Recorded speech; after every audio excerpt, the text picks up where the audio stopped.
জব্বার মিয়া মাটি খোঁড়াখুড়ি করতে করতে ভীষণ চমকে উঠলেন। তার কোদালের কোপে মাটির ভেতর থেকে মানুষের মাথার একটা খুলি উঠে এসেছে।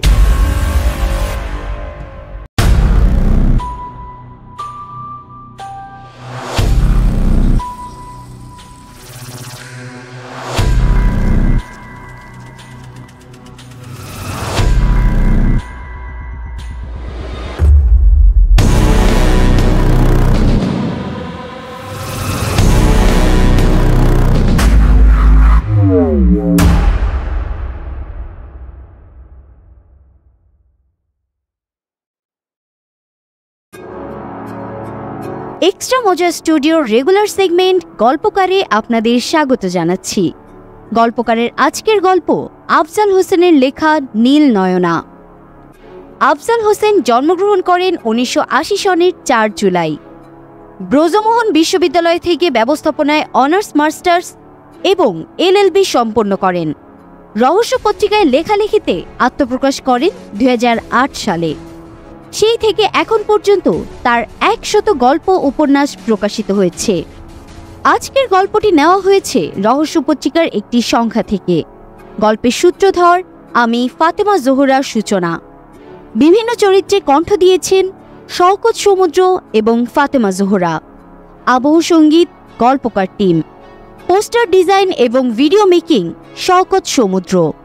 সার্বিক সহযোগিতায় ছিল সার্ভিস অ্যান্ড মেইনটেনেন্স। আপনাদের পছন্দের গল্প শুনতে এবং নিজের লেখা গল্প পাঠাতে মেইল করুন extramoja.edit@gmail.com। যারা এখনও আমাদের চ্যানেল সাবস্ক্রাইব করেননি তারা আজই সাবস্ক্রাইব করুন এবং নিয়মিত আপডেট পেতে বেল আইকনে ক্লিক করুন।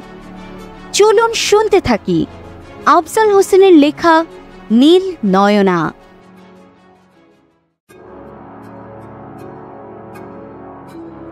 আমজাদ হোসেন নতুন একটা বাড়ি কিনেছেন পার্বত্য চট্টগ্রামের ছোট্ট পাহাড়ের বুকে একতলা বাংলো বাড়ি। বাড়িটা কেনা হয়েছে অবসর যাপনের জন্য। আমজাদ হোসেন একজন নামকরা শিল্পপতি। তার টাকার কোনো অভাব নেই, অভাব শুধু সময়ের। অবসর যাপনের জন্য এই বাড়িটা কেনা হলেও তার নিজের কোনোদিনও অবসর যাপন হবে কিনা সে নিশ্চয়তা নেই। তার একমাত্র ছেলে রাতুল। রাতুল ঢাকা ভার্সিটি থেকে পাশ করে বেরিয়েছে। আমজাদ হোসেন রাতুলকে তার সঙ্গে ব্যবসার দেখাশোনায় লেগে পড়তে বলেছেন। রাতুল রাজি হয়নি। রাতুলের কোনো কাজেই মন নেই, সারাক্ষণ কেমন মন মরা হয়ে থাকে। আমজাদ হোসেনও ছেলের উপর তেমন জোর করেন না। একমাত্র ছেলে তার। এত ধন সম্পদ, সারা জীবনে ছেলে কিছু না করলেও রাজার হালে চলতে পারবে।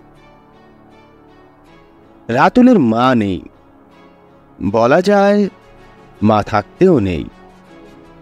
রাতুলের বয়স যখন 8-9 বছর তখন তার মা আমজাদ সাহেবকে ডিভোর্স দিয়ে আমজাদ সাহেবের এক বন্ধুর হাত ধরে চিরদিনের জন্য অস্ট্রেলিয়া পাড়ি জমায়। সেই থেকে রাতুল মায়ের আদর ভালোবাসা ছাড়া একা একা বড় হয়েছে। চাকর বাকরদের হাতে ছিল তার দেখাশোনার দায়িত্ব। আমজাদ সাহেবও তেমন একটা খেয়াল নিতে পারেন না। তার সে সময় কোথায়? তাকে সব সময় ডুবে থাকতে হয় ব্যবসা পরিচালনায়। মায়ের ভালোবাসা আর বাবার স্নেহ ছাড়া বড় হওয়া রাতুল অন্য সবার চেয়ে একদম আলাদা।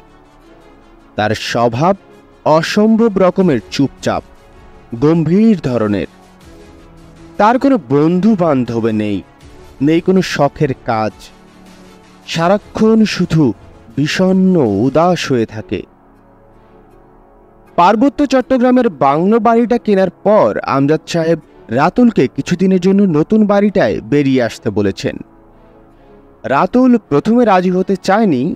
তখন তিনি অনেকভাবে ছেলেকে বোঝালেন। পাহাড়ের বুকে কিছুদিন কাটাতে খুব ভালো লাগবে তার। বিষণ্ণতা দূর হবে, মনে ফুরফুরে ভাব আসবে। এছাড়া জায়গাটাও একেবারে নিরিবিলি, পাহাড়ের 400 ফুট উপরে। আশেপাশে আর কোনো বাড়িঘর নেই। পরিবেশও খুব মনোরম। নীরব নির্জনতার মাঝে পাখিদের কলকাকলি, বাতাসের ফিসফিসানি, সবুজ বনানের ছায়া, পাহাড়ি বনফুলের সৌরভ, যেন স্বর্গীয় প্রকৃতি। শেষ পর্যন্ত রাতুল রাজি হয়ে গেল। যে বিষয়টা তাকে আকৃষ্ট করেছে তা হল জায়গাটা নিরিবিলি। নির্জনতা তার খুবই পছন্দের। মাঝে মাঝেই সে ভাবে, যদি সে কোনো এক অচেনা নিঝুম দ্বীপে চলে যেতে পারত, সেখানে সঙ্গে থাকবে না কেউ, থাকবে না সভ্য পৃথিবীর কোনো কিছুই। আদিম মানুষের মতো গুহায় বাস করবে, পাথরে পাথর ঘুষে আগুন জ্বালবে, জঙ্গল থেকে ফল পেড়ে বন্যজন্তু শিকার করে সমুদ্র থেকে মাছ ধরে খাবারের চাহিদা মেটাবে। কথা বলবে গাছের সঙ্গে, সমুদ্রের সঙ্গে, মেঘের সঙ্গে, আকাশের সঙ্গে, অথবা নিজের সঙ্গে।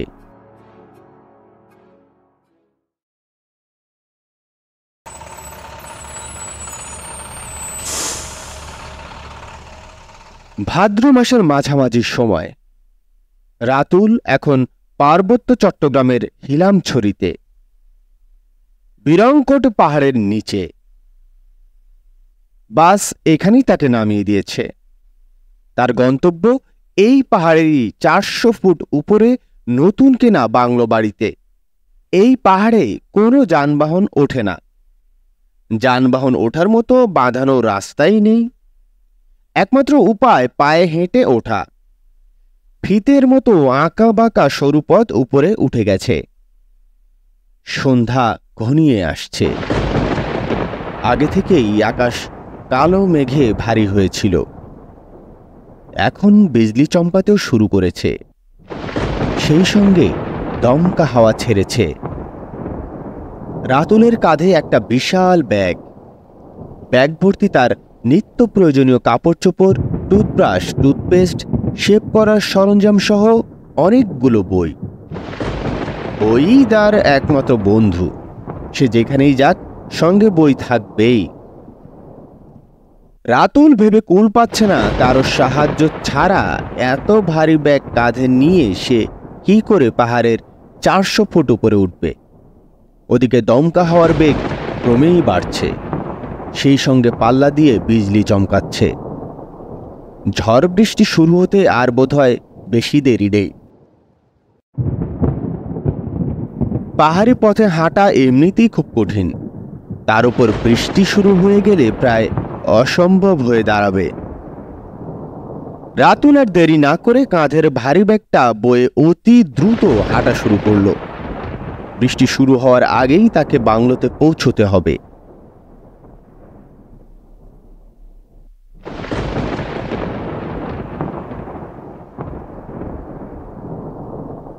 কিছু দূর হাঁটার পরই রাতুল একেবারে হাঁপিয়ে উঠল, ঘেমে নেয়ে গেল, জোরে জোরে নিঃশ্বাস ফেলতে লাগলো। বাবার উপর খুব রাগ হলো তার। বাবার পরামর্শে সে এখানে এসেছে, না হলে কে আসতো এই বিজন পাহাড়ে মরতে? অবশ্য তার নিজেরও ভুল আছে। বাবা তাকে তাদের নিজেদের গাড়ি নিয়ে আসতে বলেছিলেন। রাতুলি ইচ্ছে করে আনেনি, বাসে এসেছে। গাড়ি নিয়ে এলে ড্রাইভার সঙ্গে থাকত, ড্রাইভারকে দিয়ে ভারী ব্যাগটা বওয়ানো যেত। বাংলো বাড়িটার দেখাশোনার জন্য জব্বার মিয়া নামে এক বুড়ো কেয়ারটেকার রাখা আছে। আগে থাকতে সেই বেটাকে জানিয়ে এলেও হতো, সেই বেটা এসে তাকে এগিয়ে নিত।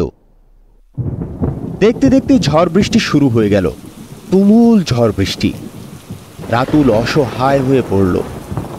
এই মাঝপথে এখন সে কি করবে? না উপরে উঠতে পারছে, না নামতে পারছে। পথ একেবারে পিচ্ছিল হয়ে গেছে। এমন অবস্থায় পাহাড়ি পথে যারা নিয়মিত হাঁটে তারাই ঠিকমতো হাঁটতে পারবে না। অসহায়ের মতো দাঁড়িয়ে দাঁড়িয়ে বৃষ্টিতে ভেজা ছাড়া ওর আর কিছুই করার নেই। ঠান্ডা কনকনে বৃষ্টিতে ভিজতে ভিজতে একসময় রাতুল শীতে ঠক ঠক করে কাঁপতে শুরু করলো। তার চেতনা যেন ক্রমেই লোপ পাচ্ছে। মাথাটা কেমন খালি খালি লাগছে। এমন সময় ঝড় বৃষ্টির শব্দ ছাপিয়ে নুপুরের ঝুনু শব্দ শুনতে পেল। নূপুর পায়ে কে যেন তার দিকে এগিয়ে আসছে। রাতুল নূপুরের শব্দ অনুসরণ করে তাকালো। বিজলির আলোতে দেখতে পেল একটা মেয়ে তার দিকে এগিয়ে আসছে। অসম্ভব রূপবতী এক মেয়ে। বিজলির আলোর ঝলকানিতে তার গা থেকে যেন উজ্জ্বল দ্যুতি ছড়াচ্ছে। মেয়েটার পরনে লাল রঙের ঘাগরা জাতীয় পোশাক। মেয়েটা রাতুলের একেবারে সামনে এসে কৌতূহলী গলায় জিজ্ঞেস করল, সাহেব, কে আপনি? রাতুল ভেবেছিল কোনো উপজাতীয় মেয়ে, অথচ মেয়েটা একেবারে শুদ্ধ বাংলায় তাকে প্রশ্ন করল। অবশ্য আজকাল উপজাতীয়রাও শুদ্ধ বাংলা বলতে শিখেছে। রাতুল কাতর গলায় বলল, আমি ঢাকা থেকে এসেছি। এই পাহাড়ের উপরে যে বাংলা বাড়িটা আছে না, সেখানে যাচ্ছিলাম। ঝড় বৃষ্টিতে আটকে পড়েছি। মেয়েটা বলল, সেই বাংলো বাড়িটা তো এখান থেকে অনেক দূরে। এই ঝড় বৃষ্টির মাঝে আপনি অত দূর যাবেন কিভাবে? রাতুল চিন্তিত গলায় বলল, সেটাই তো ভাবছি। আমি আর এক পাও হাঁটতে পারছি না। মেয়েটা বলল, আপনি এক কাজ করুন, আমার কুটিরে চলুন। সামনেই আমার কুটির। না হলে বৃষ্টিতে ভিজে অসুখে পড়বেন। বৃষ্টি থামার পর আমি নিজে গিয়ে আপনাকে বাংলো বাড়িতে পৌঁছে দিয়ে আসবো। রাতুল কিছু না ভেবে বলল, আচ্ছা ঠিক আছে, চলো। এ ছাড়া আর কেই বা করার আছে রাতুলের? ইতোমধ্যেই সে ঠান্ডায় খুব কাবু হয়ে গেছে, দাঁতে দাঁত ছুটছে।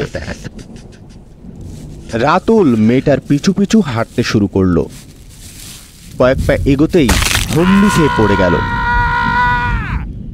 মেয়েটা এসে তাকে ধরে উঠালো। বেশ ব্যথা পেয়েছে। কনুই, হাঁটু, পায়ের গোড়ালি ব্যথায় অসাড় হয়ে এলো। মেয়েটা উদ্বিগ্ন গলায় বলল, খুব ব্যথা পেয়েছেন কি? রাতুল ব্যথার তীব্রতা চেপে গিয়ে বলল, না, তেমন একটা লাগেনি। মেয়েটা রাতুলের ব্যাগটা হাতে নিয়ে বলল, আমার পিঠে হাত রেখে এগোন, না হলে আবার পড়ে যাবেন। রাতুল মেয়েটার পিঠে হাত রাখতে রাখতে বলল, তোমার নাম কি? মেয়েটা কিছুই বলল না, শুধু একটা দীর্ঘশ্বাস ছাড়ল।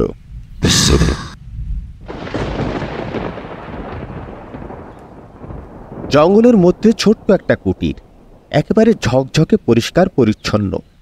একটা পিদিম জ্বলছে। ঘরে তেমন কিছুই নেই, শুধুমাত্র তোষকবিহীন একটা চৌকি, একটা পানি রাখার পাত্র, দুটো মাটির হাঁড়ি, বেড়ায় টাঙানো ছোট্ট একটা আয়না, মেয়েদের সাজসজ্জার কিছু সরঞ্জাম আর পোশাক। রাতুল কুটিরে ঢুকে প্রথমেই প্রশ্ন করল, তুমি ছাড়া এই কুটিরে আর কেউ থাকে না? মেয়েটা বলল, না, আমার বাবা মা কেউ নেই। রাতুল বলল, এই জঙ্গলে একা একা ভয় লাগে না? না, ভয় লাগে না। বরং অন্যরা সবাই আমাকে ভয় পায়। রাতুল লক্ষ্য করল মেয়েটাকে প্রথম দেখায় যতটা সুন্দর মনে হয়েছে, সে তার চেয়েও সুন্দর। টানা টানা হরিণী চোখ, চোখের মনি নীল। প্রথমে এটা সে খেয়াল করেনি। পিদিমের আলোতে এখন সে মায়াকাড়া নীল চোখজোড়া দেখতে পাচ্ছে। এটা বলল, আমি বাড়ির বাইরে গিয়ে দাঁড়াচ্ছি।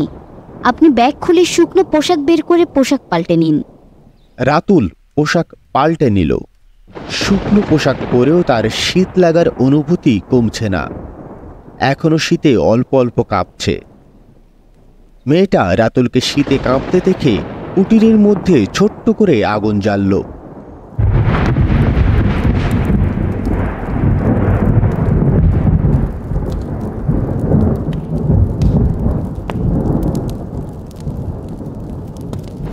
রাতুলকে সেই আগুনের পাশে বসতে বলল। রাতুল আগুনের পাশে এসে বসল। মেয়েটা লালচে এক ধরনের তরল ভরা ছোট্ট একটা কাঁচের বয়ম এনে রাতুলের হাতে দিয়ে বলল, নিন, এটা একটু খেয়ে নিন। এটা মধু, ধুতরা ফুলের মধু। এই মধু খেলে আপনার শীত লাগা কমবে, সেই সঙ্গে শরীরের ব্যথার যন্ত্রণাও কম টের পাবেন। রাতুল বয়ামের মুখ খুলে ছোট্ট ছোট চুমুক দিয়ে মধু খেতে শুরু করলো। কি দারুণ স্বাদ, যেন যেন স্বর্গীয় সুরা। মেয়েটা আগুনের পাশে বসে বুনো আলু পোড়াতে লাগলো। বুনো আলু পুড়িয়ে রাতুলকে খেতে দিল। রাতুল আলুর পোড়া খোসা ছাড়িয়ে ভেঙে ভেঙে খেতে শুরু করলো। ভীষণ খিদে পেয়েছে তার। খিদের সময় সবকিছুই খেতে ভালো লাগে। রাতুলের মনে হচ্ছে এই আলুর স্বাদ পৃথিবীর যে কোনো সুস্বাদু খাবারকেও হার মানাবে।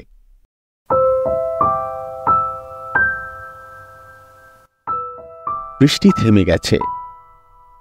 মেয়েটা বলল, চলুন আপনাকে পৌঁছে দিয়ে আসি। রাতুল জড়ানো গলায় বলল, আচ্ছা চলো। ধুতরা ফুলের মধু খাওয়ায় রাতুলের কেমন নেশা নেশা লাগছে। তবে এখন আর মোটেও শীত লাগছে না। শরীরের ব্যথা যন্ত্রণাও তেমন টের পাচ্ছে না। কুটির থেকে বেরিয়ে তারা পথ চলতে শুরু করলো। এখনো পথ যথেষ্ট পিচ্ছিল। রাতুল ঠিকমতো হাঁটতে পারছে না। তাই দেখে মেয়েটা বলল, আপনি আগের মতো আমার পিঠে হাত রেখে হাঁটুন। মেঘ কেটে গিয়ে আকাশে চাঁদ উঠেছে। রূপালী চাঁদের আলোতে সবকিছু কেমন অপার্থিব লাগছে। মেয়েটার পিঠে হাত রেখে হাঁটতে হাঁটতে রাতুলের মনে হলো সে এই মেয়েটার প্রেমে পড়ে গেছে, যাকে বলে প্রথম দেখাতেই প্রেম। অথচ সে আজকের আগে পৃথিবীর সব মেয়েকে ঘৃণা করত। কোনো মেয়েকে দেখলেই প্রথমে তার মায়ের কথা মনে পড়ত। সেই মায়ের কথা যে মা ছোট্ট তাকে ফেলে চলে গিয়েছিল। মায়ের জন্য কেঁদে কেঁদে কত রাত সে বালিশ ভিজিয়েছে। নিষ্ঠুর মা আর একটি বারের জন্য তার খোঁজ নিতে আসেনি। তার সন্তান বেঁচে আছে না মরে গেছে সেটা জানতেও নয়। কোনো মেয়ে মানুষকে সামনে দেখলে এসব কথা মনে করে রাতুলের ভিতর এক ধরনের ঘৃণার জন্ম নিত। কিন্তু আজকে এই মেয়েটার সংস্পর্শে এসে মেয়েদের প্রতি তার ধারণাই যেন পাল্টে গেল। কি মমতাই না দেখালো অচেনা অজানা গরিব অসহায় একটা মেয়ে। মেয়েটা তার পুরো হৃদয়টা জয় করে নিয়েছে। বাংলো বাড়ির সামনে তারা পৌঁছে গেছে। মেয়েটা আঙ্গুল তুলে দেখিয়ে বলল, এই আপনার বাংলো বাড়ি। আমি তাহলে এখন যাই। রাতুল বলল, এখান থেকে চলে যাবে, ভেতরে ঢুকবে না? মেয়েটা বলল, না। রাতুল কৃতজ্ঞতা ভরা গলায় বলতে লাগলো, তোমাকে যে কি বলে ধন্যবাদ দিব। আজ তোমাকে না পেলে আমার যে কি অবস্থা হতো কে জানে। চির ঋণী হয়ে গেলাম। তোমাকে খুশি করার জন্য আমি কি করতে পারি? কিছুই করতে হবে না। না না, আমাকে কিছু করতেই হবে। বলো বলো, তুমি আমার কাছে কি চাও? আমার যা কিছু আছে সব কিছু আমি তোমাকে দিয়ে দিতে রাজি আছি। মেয়েটা রহস্যময় হাসি দিয়ে বলল, আচ্ছা ঠিক আছে, কোনো একদিন কিছু একটা চেয়ে নেব।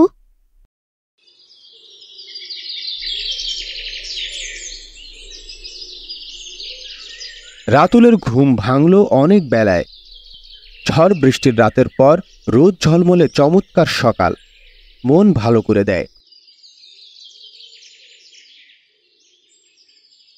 রাতুল শোবার ঘর থেকে বেরিয়ে লাগোয়া বারান্দায় এসে দাঁড়ালো। মেঘমুক্ত ঝকঝকে নীল আকাশ, মেঘের চিহ্ন মাত্র নেই। অথচ ভাদ্র মাসের আকাশে সবসময় মেঘ থাকার কথা। রাতুল মুগ্ধ চোখে চারিদিক দেখতে লাগলো।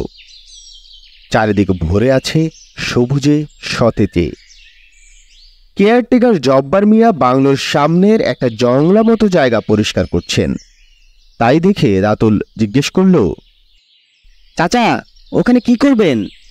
জব্বার মিয়া কাজ থামিয়ে কপালের ঘাম মুছতে মুছতে বললেন, বাবাজি, আপনি ঘুম থেকে উঠছেন, চিন্তা করছি এখানে একটা ফুলের বাগান করমু। হুদাহুদি জঙ্গল হইয়া রইছে। আপনি মুখ হাত ধুইয়া নাস্তার টেবিলে আহেন, এখনই আপনার নাস্তা বানাইয়া দিতাছি। রাতুল নাস্তার টেবিলে, তার সামনে পরোটা, ডিম পোচ, আলু ভাজি, কলা, পাকা পেঁপে আর চা দেয়া হয়েছে। জব্বার মিয়া পাশে দাঁড়ানো। লোকটা বাংলোর সামনের জংলা পরিষ্কারের কাজ ফেলে এসে দ্রুত নাস্তা বানিয়ে রাতুলের সামনে দিয়েছেন। রাতুল নাস্তা করতে শুরু করল। মুখ ভর্তি খাবার নিয়ে বলল, চাচা আপনি নাস্তা করেছেন?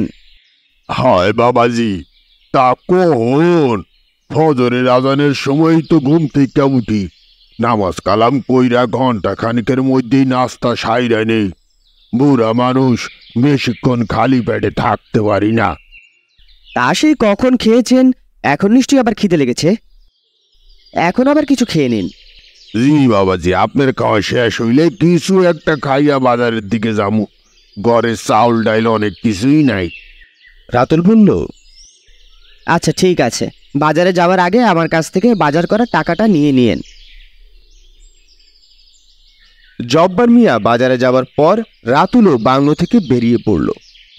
রাতুলের মনের মাঝে শুধু গত রাতের নীল নয়নার ভাবনাই ঘুরছে। সে নীল নয়নার সঙ্গে দেখা করতে যাবে। নীল নয়নাকে সে ভালোবেসে ফেলেছে, খুব ভালোবেসে ফেলেছে। তাকে না দেখে এখন আর একটা মুহূর্ত থাকতে ইচ্ছা করছে না।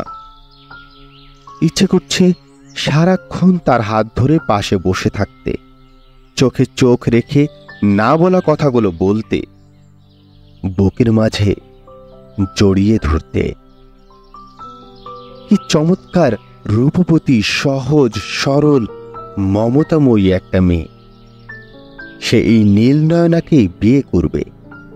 আজই সে বিয়ের কথা বলবে। আচ্ছা, তার বাবা কি রাজি হবেন? নিশ্চয়ই হবেন। তার বাবা কখনো তার কোনো কাজে বাধা দেন না। ছেলের সুখকেই তিনি নিজের সুখ মনে করেন।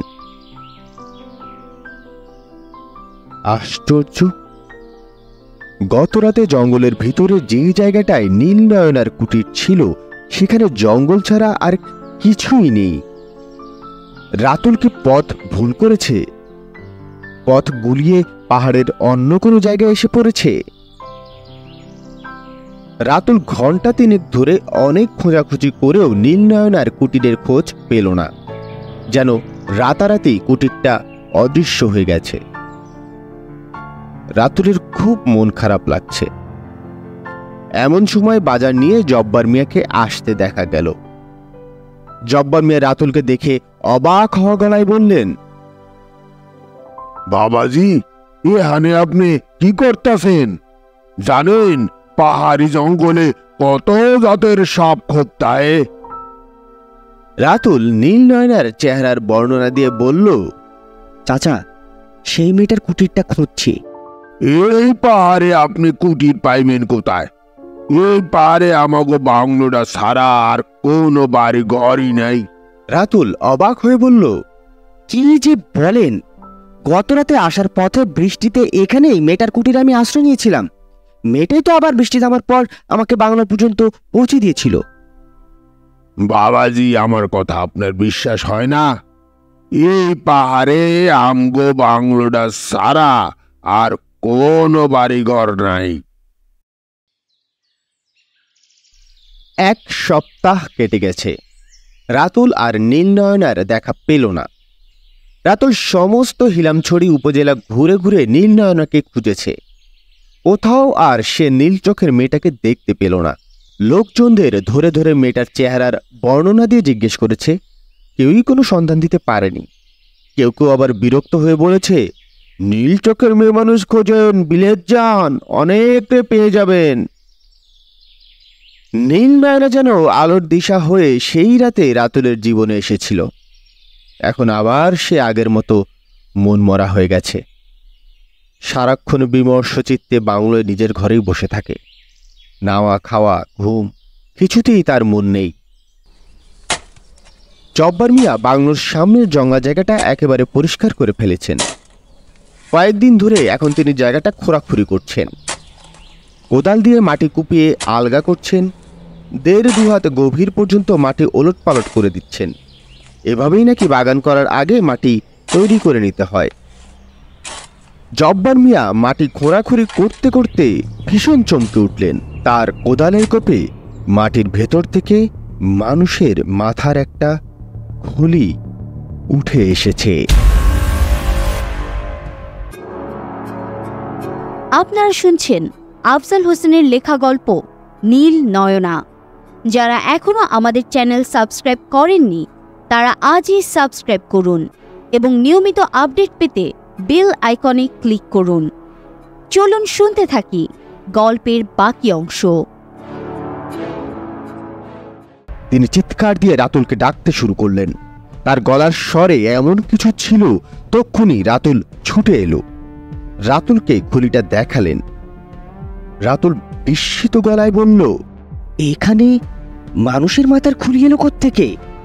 জব্বার মিয়া বললেন, করতে পারি না বাবাজি, মাটি কোপাইতেছিলাম, মাটির মধ্যে থেকে উঠতে। চাচা দেখুন তো মাটির নিচে আরো হাড়গোড় আছে কিনা। রাতুলের নির্দেশে জব্বার মিয়া সেখানকার মাটি আরও খুঁড়তে শুরু করলেন। রাতুল সামনে দাঁড়িয়ে রইল। দেখতে দেখতে মানুষের শরীরের বিভিন্ন হাড়গোড় উঠে এলো। পুরো একটা মানুষের শরীরের হাড়গোড়। জব্বার মিয়া আর রাতুলের বুঝতে দেরি হলো না যে বহু বছর আগে কোনো একটা মানুষকে খুন করে এখানে পুঁতে দেয়া হয়েছিল। কঙ্কালটার হাতের আঙুলের হাড়ে একটা আংটি দেখা গেল। নীল পাথর বসানো খুব সুন্দর একটা আংটি, মেয়েদের আংটি। রাতুল আঙুলের হাড় থেকে আংটিটা খুলে নিজের হাতে নিল। জব্বার মিয়া বললেন, বাবাজি এখন কি করবেন? পুলিশে খবর দেবেন? রাতুল চিন্তিত গলায় বলল, এই খুনটা অনেক বছর আগে হয়েছে। পুলিশে খবর দিয়ে কোনো লাভ হবে বলে মনে হয় না। অহেতুক আমাদেরই পুলিশি হয়রানির শিকার হতে হবে। তাইলে বাবাজি কি করণ যায়? চাচা এক কাজ করেন, এখানে একটা গর্ত করে হাড়গুলো আবার মাটি চাপা দিয়ে দেন। নীল পাথর বসানো আংটিটা রাতুল নিজের কাছে রেখে দিল। আংটির পাথরটা খুব দামি বলেই মনে হচ্ছে। নীলকান্ত হীরা হওয়ার সম্ভাবনাই বেশি।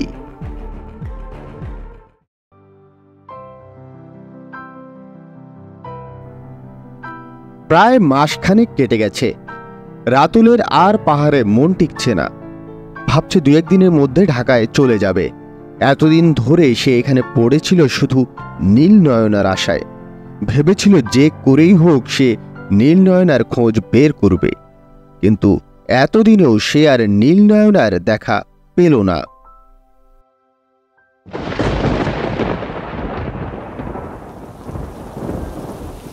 মাঝরাত, ঝড় বৃষ্টির শব্দে রাতুলের ঘুম ভেঙে গেল। ঘুম ভাঙতেই মনে পড়ল সেদিনের কথা, যেদিন সে এই বাংলোতে এসেছিল। সেদিনও এমন ঝড় বৃষ্টি হয়েছিল। নীল নয়নার দেখা পেয়েছিল। নীল নয়নার কুটিরে আশ্রয় নিয়েছিল। নীল নয়না তাকে বাংলো পর্যন্ত পৌঁছে দিয়ে গিয়েছিল। এসব ভাবতে ভাবতে হঠাৎ রাতুলের মনে হলো, ঝড় বৃষ্টির সেই রাতে যেহেতু নীল নয়নার দেখা পেয়েছিল, আজও আবার হয়তো নীল নয়নার দেখা পেতে পারে। কারণ আজও তো সেদিনের মতো একই রকম ঝড় বৃষ্টি হচ্ছে। মনের এই ভাবনা একসময় দৃঢ় বিশ্বাসে রূপ নিল। নিশ্চয়ই আজ সে নীল নয়নার দেখা পাবে, খুঁজে পাবে তার কুটির। রাতুল বিছানা ছেড়ে উঠে ছাতা হাতে বাইরে বেরিয়ে পড়ল। বাইরে ভয়াবহ ঝড় বৃষ্টি হচ্ছে। ছাতায় বৃষ্টি মানছে না, বরং ঝোড়ো হাওয়া ছাতাটা উড়িয়ে নিয়ে যেতে চাইছে। সেদিনের মতো পাথুরে পথ একেবারে পিচ্ছিল হয়ে গেছে। পা পিছলে অনেক নিচে পড়ে গিয়ে মৃত্যুর সম্ভাবনাও রয়েছে। রাতুল মৃত্যু ভয়কে পিছনে ফেলে খুব সাবধানে এগিয়ে চলছে। ছাতাটাকে বন্ধ করে লাঠির মতো ভর দিয়ে দিয়ে পা ফেলছে। রাতুল সেই রাতে নীলনয়নার কুটিরটাকে যেখানে দেখেছিল সেখানে পৌঁছতে পৌঁছতে বেশ কয়েকবার হুমড়ি খেয়ে পড়েছে। পানি কাদায় মাখামাখি হয়ে হাঁচড়ে পাঁচড়ে কোনো রকমে এগিয়ে এসেছে। শরীরের বিভিন্ন জায়গায় ছড়ে ছিলে গিয়েছে, বেশ কয়েক জায়গায় কেটেও গিয়েছে, মাথা ফেটেছে, প্রায় পুরো শরীর রক্তাক্ত, বাম পাটা মুচকে গেছে। বিধ্বস্ত রক্তাক্ত রাতুল শেষ পর্যন্ত নীলনয়নার কুটিরের দেখা পেল।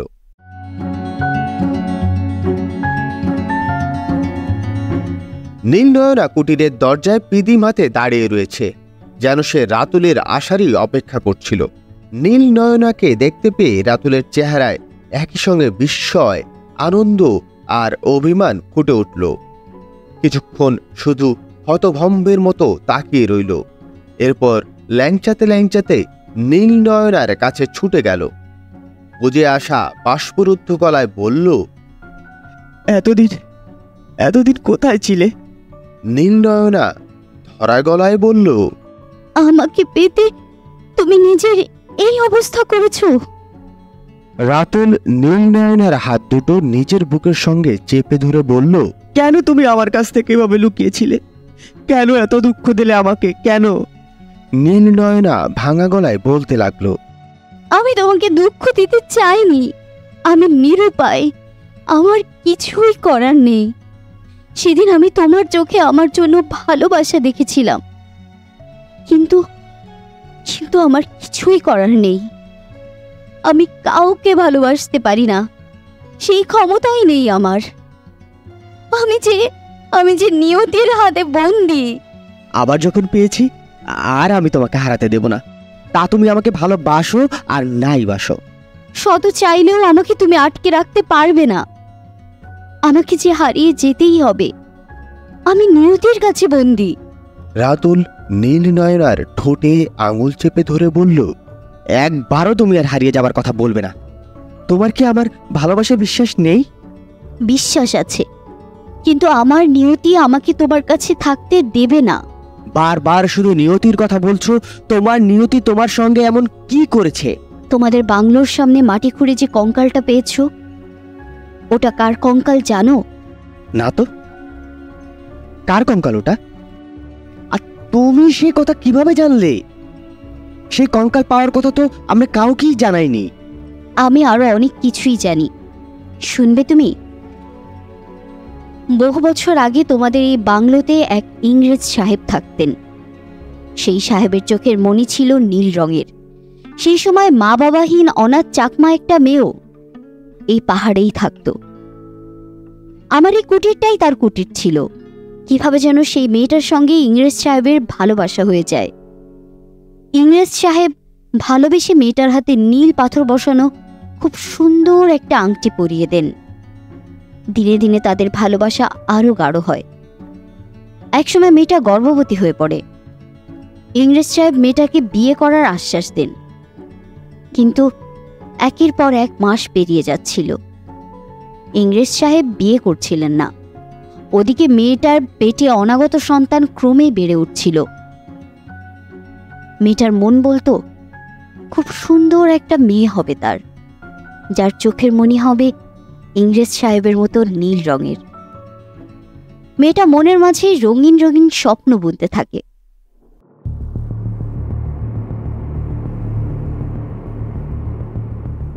এক ঝড় বৃষ্টির রাতে মেয়েটার সব স্বপ্ন ধূলিসাৎ হয়ে যায়। ইংরেজ সাহেব বিশ্বাসঘাতকতা করেন।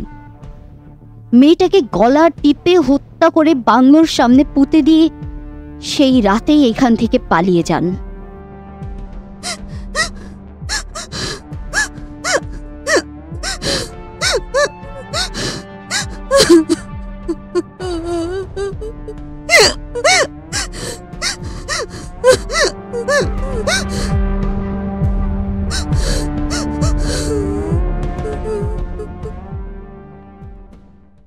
ঘটনাটা বলতে বলতে নীলনয়না কেঁদে ফেলল। রাতুল নীলনয়নাকে বুকের মাঝে জড়িয়ে ধরে পিঠে হাত বোলাতে বোলাতে বলল, তুমি কি সেই চাকমা মেয়েটার অনাগত সন্তান? নীলনয়না কাঁদতে কাঁদতে ভাঙা গলায় বলল, হ্যাঁ, জন্মের আগেই যার মৃত্যু হয়েছিল। যেহেতু এক ঝড় বৃষ্টির রাতে জন্মের আগেই আমার মৃত্যু হয়েছিল, তাই নিয়তি আমাকে শুধুমাত্র ঝড় বৃষ্টির রাতে কিছুক্ষণের জন্য পৃথিবীতে ফিরিয়ে দেয়। রাতুল মরিয়া গলায় বলল, নিয়তির এই নিয়ম কি বদলানো যায় না? কোনো কারণেই কি তোমাকে সব সময়ের জন্য আমার কাছে রাখতে পারি না? না, নিয়তিকে কেউ বদলাতে পারে না। তবে আমার মায়ের কঙ্কালের আঙ্গুলে যে আংটিটা পেয়েছ, সেটা যদি আমার আঙ্গুলে পরিয়ে দিয়ে চিরদিনের জন্য তোমার করে নাও, তাহলে প্রতি ঝড় বৃষ্টির রাতে আমি তোমার কাছে চলে আসব। তা তুমি যেখানে যত দূরেই থাকো।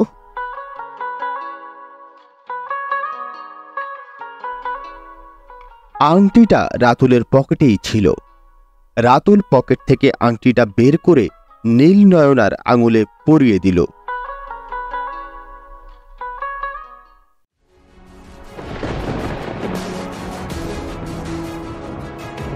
রাত 11:15। দমকা হাওয়া ছেড়েছে, ঘন ঘন বাজ পড়ছে।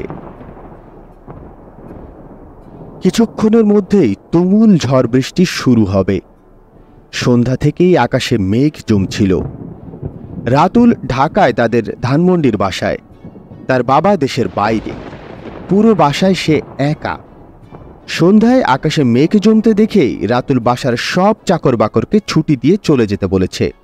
এরপর সে অনেকক্ষণ ধরে গোসল করে পাঞ্জাবি পাজামা পরে গায়ে সুগন্ধি পারফিউম মেখে ঝড় বৃষ্টির অপেক্ষা করতে থাকে।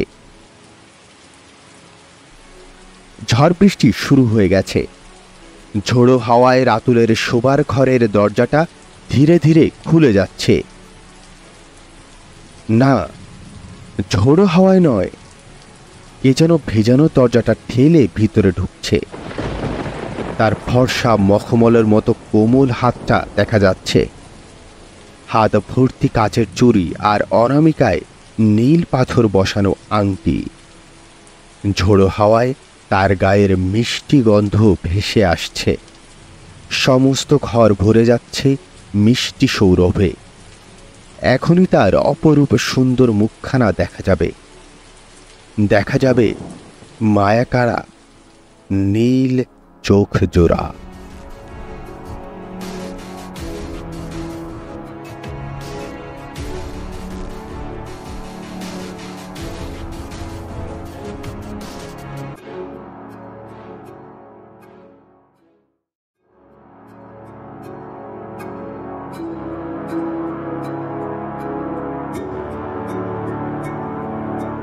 এতক্ষণ আপনারা শুনছিলেন আফজাল হোসেনের লেখা গল্প নীল নয়না।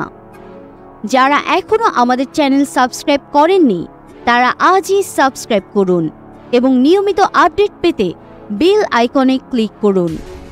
আমাদের আয়োজন ভালো লাগলে লাইক করুন এবং শেয়ার করুন। গল্পকারের গল্প নিয়মিত শুনুন প্রতি শনিবার রাত 9:30 এক্সট্রা মজা স্টুডিও, your entertainment partner।